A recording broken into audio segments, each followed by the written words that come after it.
तो आज है गुरुवार। आज हम करेंगे विष्णु जी लक्ष्मी जी का पूजन।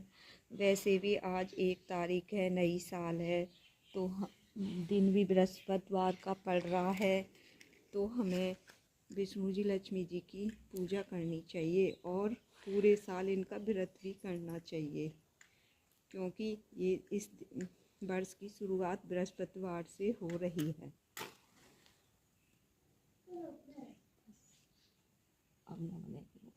आज के दिन हमको विष्णु जी को तुलसी दल का भोग लगाना है, लक्ष्मी जी को मिश्री का भोग लगाना है।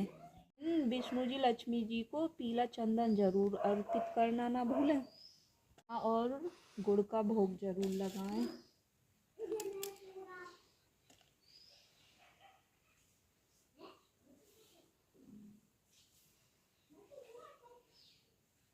बृहस्पतिवार की व्रत कथा पढ़ेंगे।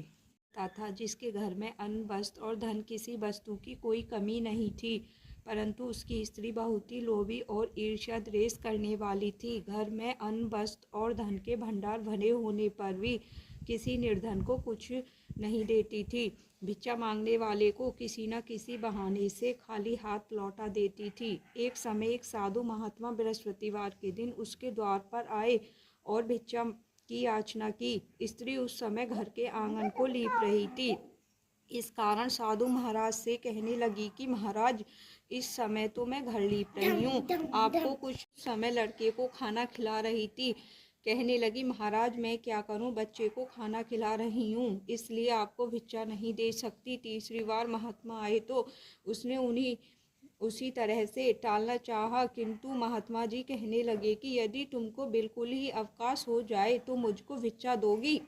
साहूकारनी कहने लगी कि हाँ महाराज, यदि ऐसा हो जाए तो आपकी बड़ी कृपा होगी। साधु महात्मा जी कहने लगे कि अच्छा, मैं एक उपाय बताता हूँ। तुम बृहस्पतिवार को दिन चढ़ने पर उठो और सारे घर में झाड़ू लगाकर कूड़ा एक कोने में जमा करके रख दो।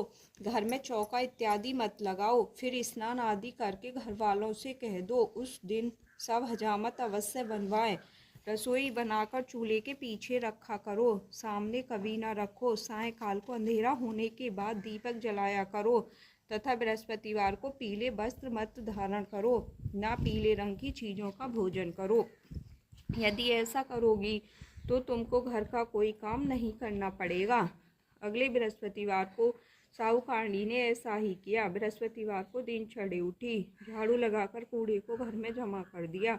उसने अपने पति और घर के अन्य पुरुषों से हजामत बनवाने को भेज दिया। भोजन बनवाकर चूल्हे के पीछे रखा। वह सब बृहस्पतिवार को ऐसा ही करती रही। अब कुछ काल बाद उसके घर में खाने को दाना न रहा। थोड़े दिनों में महात्मा फिर आए और भिक्षा मांगी, परंतु सेठानी ने कहा, महाराज मेरे घर में खाने को अन्न नहीं है, आपको क्या दे सकती हूँ। तब महात्मा ने कहा कि जब तुम्हारे घर में सब कुछ था तब भी तुम कुछ भी नहीं देती थी, अब पूरा अवकाश है तब भी कुछ नहीं दे रही हो, तुम क्या चाहती हो वह कहो। उसे देखते ही साहूकारनी साधु के चरणों में गिरकर बोली, महाराज मुझे क्षमा करें, मैंने झूठ बोलकर आपको भिक्षा देने से इनकार किया था। मेरी गलती से मेरे घर की सब धन संपत्ति, अन्न और वैभव सब नष्ट हो गया। महाराज मुझे कोई उपाय बताओ जिससे मेरा घर पहले की तरह भरा पूरा हो जाए। यदि आपने कोई उपाय नहीं बताया तो मैं आपके चरणों में सिर पटक पटक कर अपने प्राण दे दूंगी। महात्मा जी ने कहा, हे देवी, मेरे चरण छोड़ो और मेरी बात ध्यान से सुनो। भगवान बृहस्पति की तुम्हारा कल्याण कर सकते हैं, इसलिए प्रत्येक बृहस्पतिवार को उनका व्रत करते हुए उनकी पूजा अर्चना पीले पुष्पों से अवश्य करो। केले की पूजा करने से उनके शुभ फल मिलते हैं। बृहस्पतिवार को कोई भी हजामत ना बनवाए। सूर्योदय से पहले उठकर स्नान आदि करके घर के आंगन को गोबर से लीपकर पूजा करो और शाम को घी का दीपक जलाओ। यदि ऐसा करोगी तो तुम्हारी सब मनोकामनाएं भगवान बृहस्पति जी की कृपा से पूर्ण होंगी। सेठानी ने ऐसा ही किया और उसके घर में धन धान्य वैसा ही हो गया जैसा कि पहले था। इस प्रकार भगवान बृहस्पति जी की कृपा से अनेक प्रकार के सुख भोग कर दीर्घकाल तक जीवित रही। जय बृहस्पति महाराज।